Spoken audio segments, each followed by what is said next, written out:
Hello.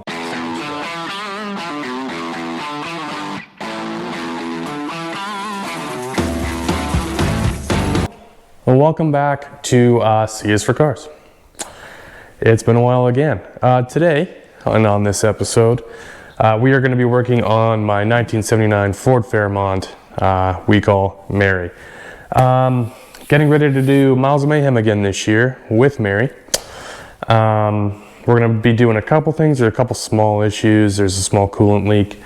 But we're going to be doing a 5-lug conversion front and back. The back is getting full spool, C-clip eliminators, the whole 9 yards, strange axles. The front I'm going to do as cheap as possible, and we're going to use some I think 1983, 1984 two-wheel drive Ford Ranger front rotors, and that'll be it. To start, I think we're going to throw her up on the hoist, get these front wheels off, and just make sure that it's true that those rotors will fit. This K-member and everything is from an 85 Mustang GT. So again, and the rear 8.8 is from an 86 and up Mustang. So everything that I'm doing today will also work on your Fox Body Mustang.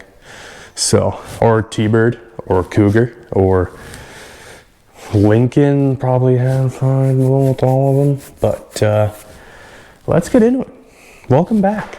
Hello. Okay, car's up on the hoist. But I figured before we get too far, I should make a list because we got lots to do this year in prep for Miles of Mayhem 25. This marker's dying. Oh, what a blue one. Miles of Mayhem 25. Oh, this is so much better. So, 5-lug swap. I'm going to make sure that these rotors fit before I get bearings. I haven't got wheel bearings yet. I want to make sure it's going to work, so we're going to tear into that. Rear end is getting lots of work.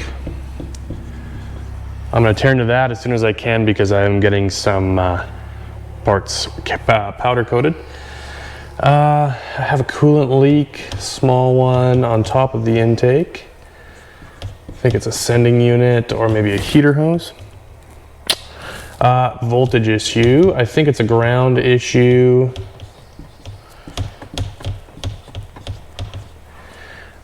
New rims and tires because 5-lug.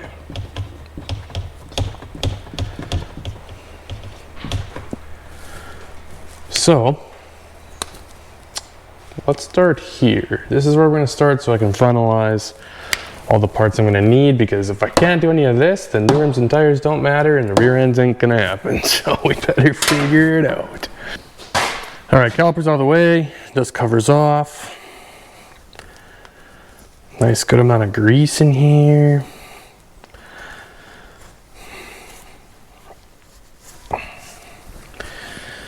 The bearing itself I think was fine. I'm gonna get new ones though because we're getting new rotors, might as well. I think. I should check before I get too carried away as well, and while I'm thinking of it. People don't necessarily like this style because this big ol',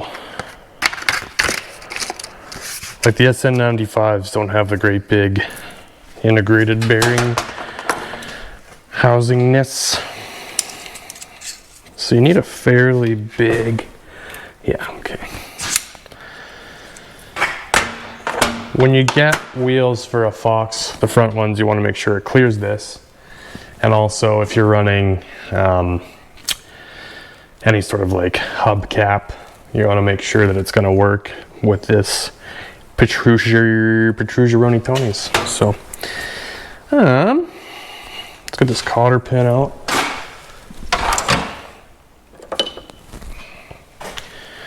Then we will yank off this rotor.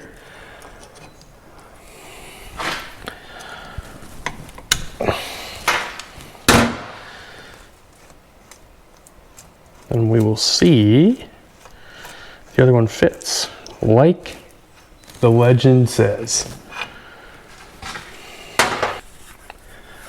Let me grab one of them Ranger rotors. Throw a bearing on here and see if it fits. Certainly seems to be the same size in the front. All right, let me take the seal off quick. Check bearing size, see if she goes on nice.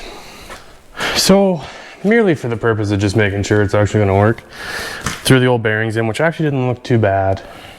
And the legend is true that 83, 84 Ford Ranger two-wheel drive rotors will convert your at least 85 and older Mustang GT to 5-lug in the front. That's pretty easy. Some guys will say, well, you might as well do the SN95 thing, you know, a lot of more brake options and stuff. Not too worried about it. I'm not too worried about brakes and stuff. And so, I mean, we'll put new pads in. These brakes were engineered to work, and they work fine.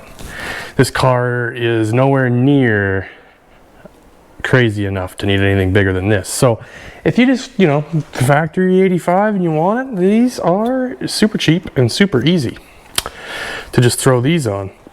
So I'm gonna get new bearings. And while it's sitting around in the shop, I think I'll let her sit on.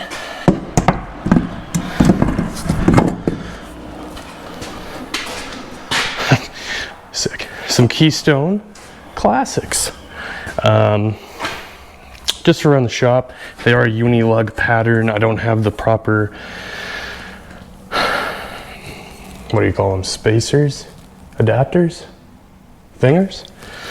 And it looks like I might not even get a bite on these lugs. They are a fat rim. But, done. Easy. I'm gonna rip the other side off and then we'll start on the rear end, getting that torn apart. So, I went ahead, pulled the axles out, pulled the 8.8 posi out in preparation for this spool. I'll grab the spool. So in place of that posi, which honestly it worked pretty good, is going this strange engineering 35 spline, super overkill for a 200, maybe on a good day 300 horsepower car. It's overkill. It's not necessary. Now, am I even looking at the right? If you pull one of these apart, you want to leave the bearings, the races, and the shims all the exact way you found them, right? Like if you're taking this out to change gear sets like I did last year, you want to keep everything the way it was, because theoretically it's going to go back in the exact same. This needs bearings. I'm going to get new bearings. You can get the whole 8.8 rebuild kit, but I already have one from when we did this. So I'm just gonna get bearings. We'll throw this on here. Might have to re-shim it, but basically a spool, if you don't know, axles come in both sides here. They are gonna turn at the exact same speed, at the exact same rotation all the time. Corners, doesn't matter. So they say you're not supposed to drive them on the street, and this is for a drag and drive car. They're probably right. Don't do this. It's probably dumb. One thing that's economic about it is I don't have to get any clutch additive for the posi. So it actually saves you money in the long run getting a spool. Don't worry about tire wear or anything like that. So that's probably gonna do it for today for me. I'm gonna pull off some pieces, basically just rear brake backings, the brake backings, and get them powder coated, order some bearings, and honestly we can start throwing everything, all this stuff back together. So see ya in like a second when I have all these parts. You're like a time traveler. All right, cool. Man, do I got updates. I started recording this video a month ago, and then I did a bunch of stuff and didn't record anything. I think that's how you YouTube. That's right? So, my 5-lug conversion is done. I didn't record dick doing it, and I apologize, but I can run you down what we done. So in the back we have Strange Engineering 35 spline axles with a spool and C-clip eliminators. In the front with new wheels, which I think complement the car. So nice. These are just Summit Racing, I think they're Warrior RTs? Warrior? Maybe? 5-lug done in the front. The cheapest way for an 85 and older 5-lug swap in the front, I just put Ranger rotors on. To do that, it's the same wheel bearings as the Mustang. I did front wheel bearings, and then I did, you have to get a bigger grease cap. The Mustang one won't fit these rotors. Brakes and everything stay the same. These are done, completely done.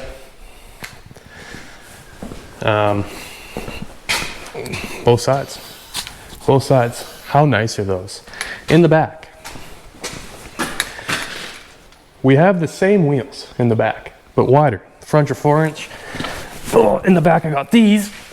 Oh, and drums. Just to show you, these are the Mickey Thompson ET drag slicks that I had last year on really ugly factory Fox Body 10 holes that some people like. Sorry, I call them ugly. I do have center caps for the back. I had to get some different slicks. It's a 15-inch by 8-inch rim, 10-inch wide slicks. With the offset that I got, I believe it's -5.5 backspace. We got some rubbish. So I had to order 15 by 8-inch. Had to go some Hoosiers, and they should be in, and then I can get the car on the ground.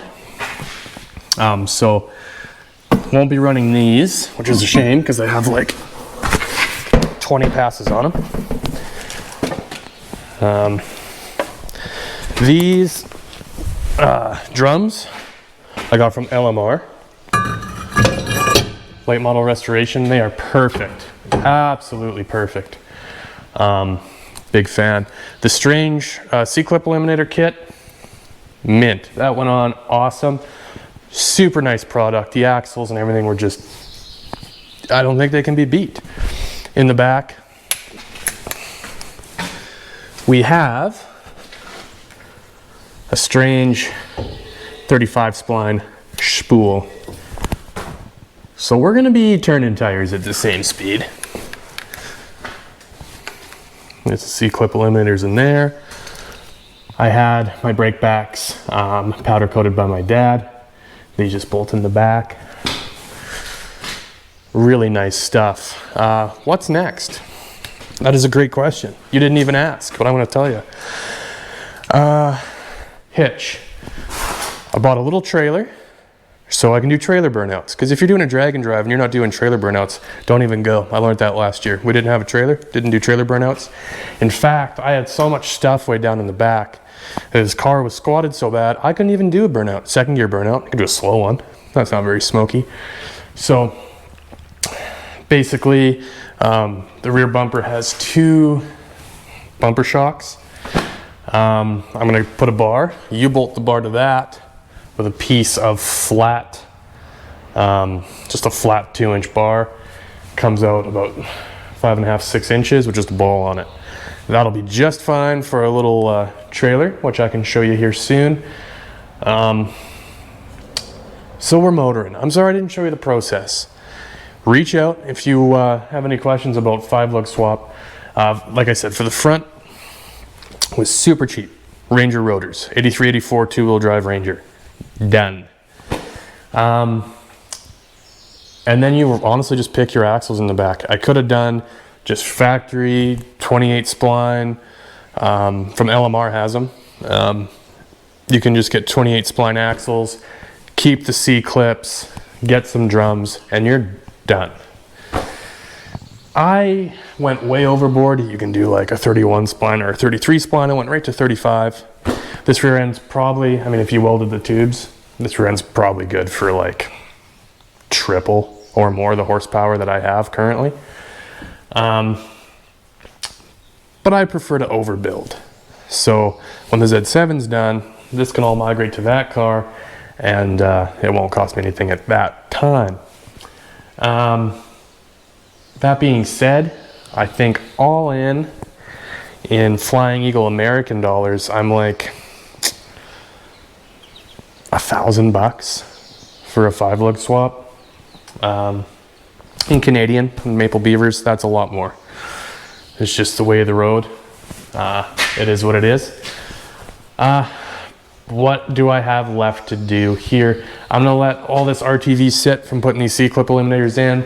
Then I'm gonna fill the rear end with just some 7580. Don't have to do any more posi additive because it's a spool. Fill that up, put my new slicks on. Hopefully there's no rubbing. We might have to take a hammer to some stuff. It is what it is. So once those are on, I can let the car down. If a voltage issue, I think it's a body to, or engine to body ground is a little goofy at the moment. It's doing some funky voltage stuff, maybe alternator. I'm just looking at my list. There's a small coolant leak. When it sits for too long, we'll fix that, I'm sure, before I have to go. So I'm sure, I'll get to it. Not a problem.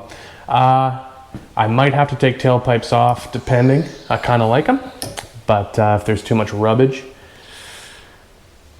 it is what it is. Basically, I'm waiting for those slicks to come in. They were supposed to be in today on a Saturday. To go to work. They're supposed to be shipped to work. No one's there, so they're probably gonna hold onto them until like next week.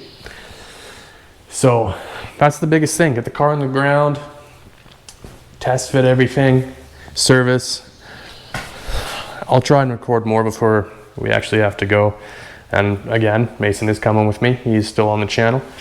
It should be all good. Like I said, any questions about 5-lug swap, reach out. I'm gonna let the RTV sit 24 hours. Then I'm gonna fill her.